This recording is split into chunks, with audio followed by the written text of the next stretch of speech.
Simcha, celebration, Simcha, Simcha, celebration of life. Shalom, welcome to Simcha, a celebration of life. I'm your host, Eitan Berger. Today, we continue our series on righteous men and women of the Bible. The prophetess Miriam, who was the sister of Moses and Aaron and daughter of Amram and Yocheved, played a significant role in the liberating of the Jews from Egypt.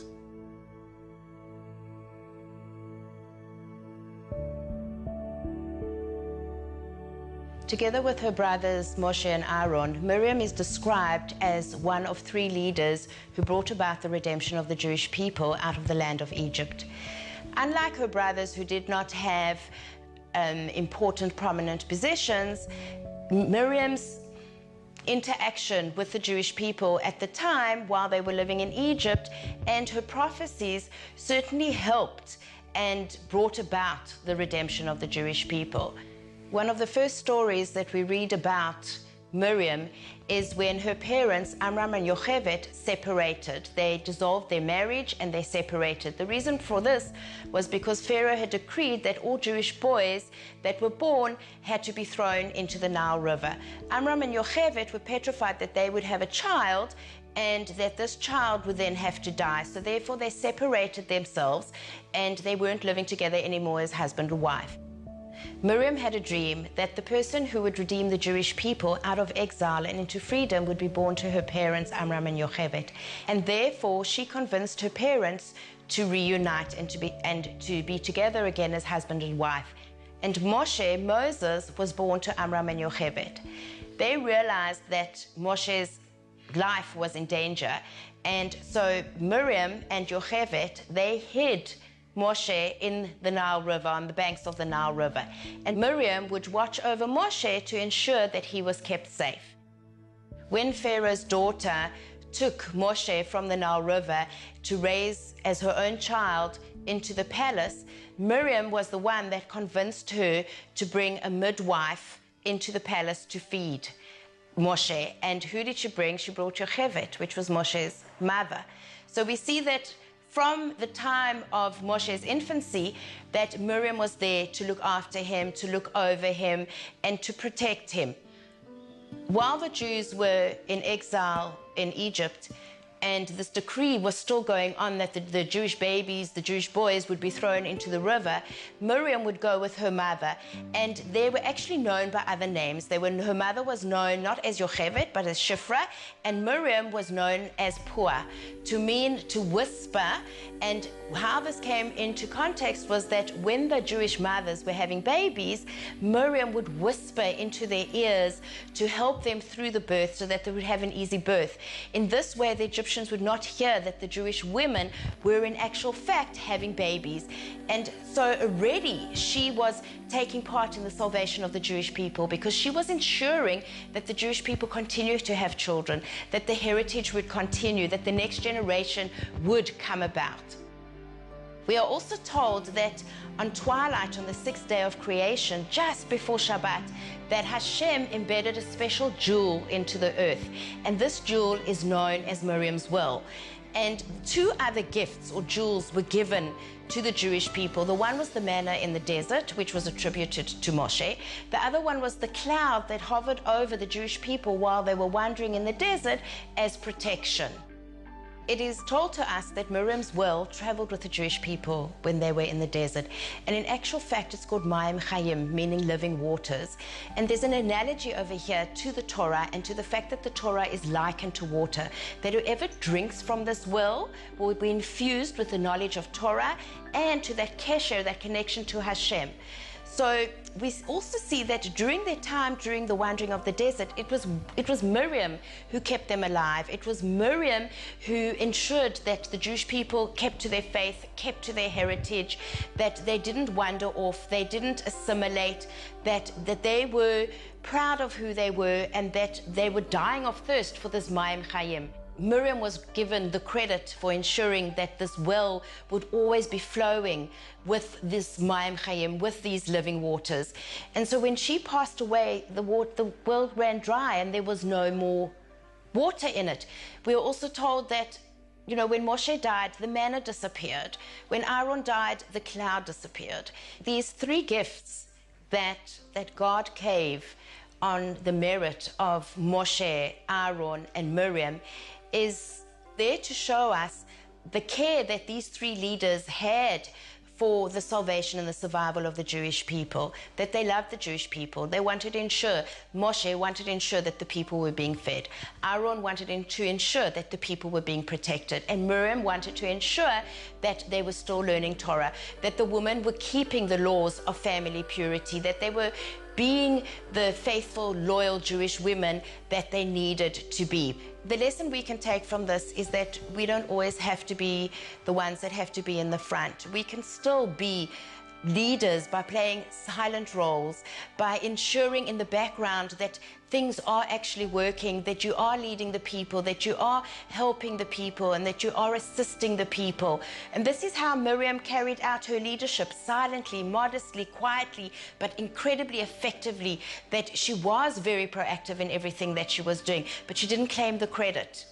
And so we can see that, especially as Jewish women, that we are, in actual fact, the leaders of our homes. We are the leaders of our family, because we can silently guide our children and the other members of our family to follow a path that is one that will lead us to freedom, freedom of faith, that will ensure our salvation, and certainly continuing the heritage of the Jewish people.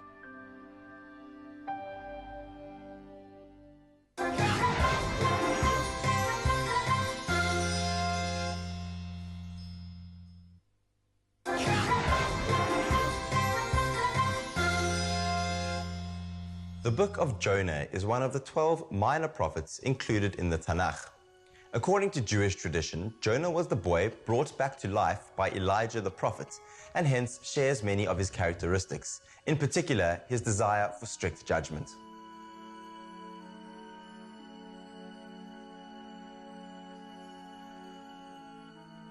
On Yom Kippur, we read the special story about Jonah and the fish. Usually it's referred to as a whale, but the translation is a very large fish. And it's quite an unusual story. Who is Jonah? Well, Jonah, the rabbis teach us, the first time that he had prophecy was on a routine visit, one of the pilgrimages to the Jerusalem of old, going to the temple, and at that moment he was touched by the divine spirit. It was at a moment that he had joined all of his Jewish brethren at the holiday. And sure enough, he went away as a prophet. Now, there were many prophets in those days, so what was so unusual about Jonah? God approached Jonah and said, I want you to go to the town of Nineveh. I want you to travel on a boat, and I want you to tell the people there, they weren't even Jewish, I want you to tell them that they're very evil in the eyes of God, and something terrible might happen. Well, Jonah refused. He felt so uncomfortable because he was worried, the rabbis teach us, that if he went there and these people were to listen to his request, then it would make his Jewish brothers look very bad, because he's done that at home on his home turf. And you know how it is when you try to tell your own family how to behave and change. Nobody wants to listen. Jonah was desperate. He says, I know what I'm going to do. I'm going to run away from God. So he got on a boat.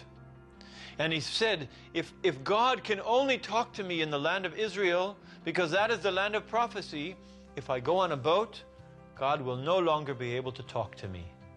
So he went out into the middle of the ocean, and God did his thing.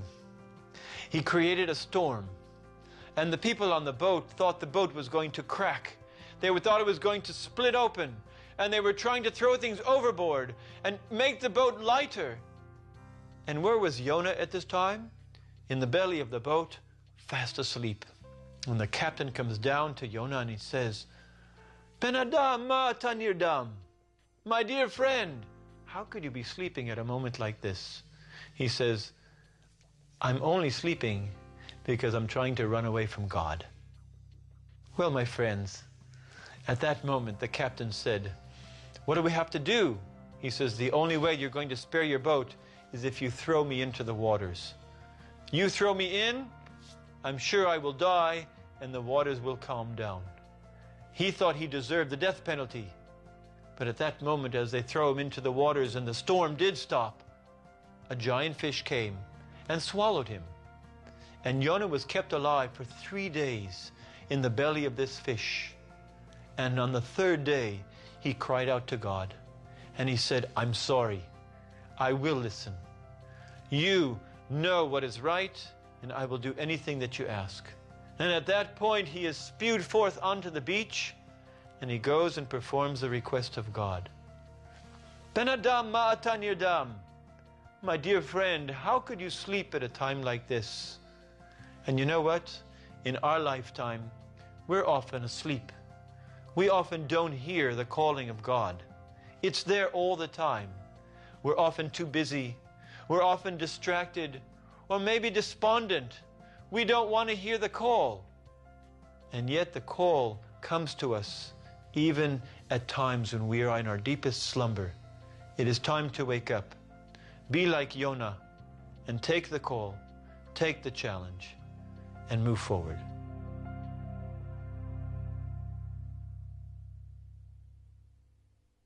Unfortunately, that's all we have time for this week's episode of Simcha. It's been a pleasure having you join us. We always love to hear from you, so please find us on Facebook at Spirit Sister Productions.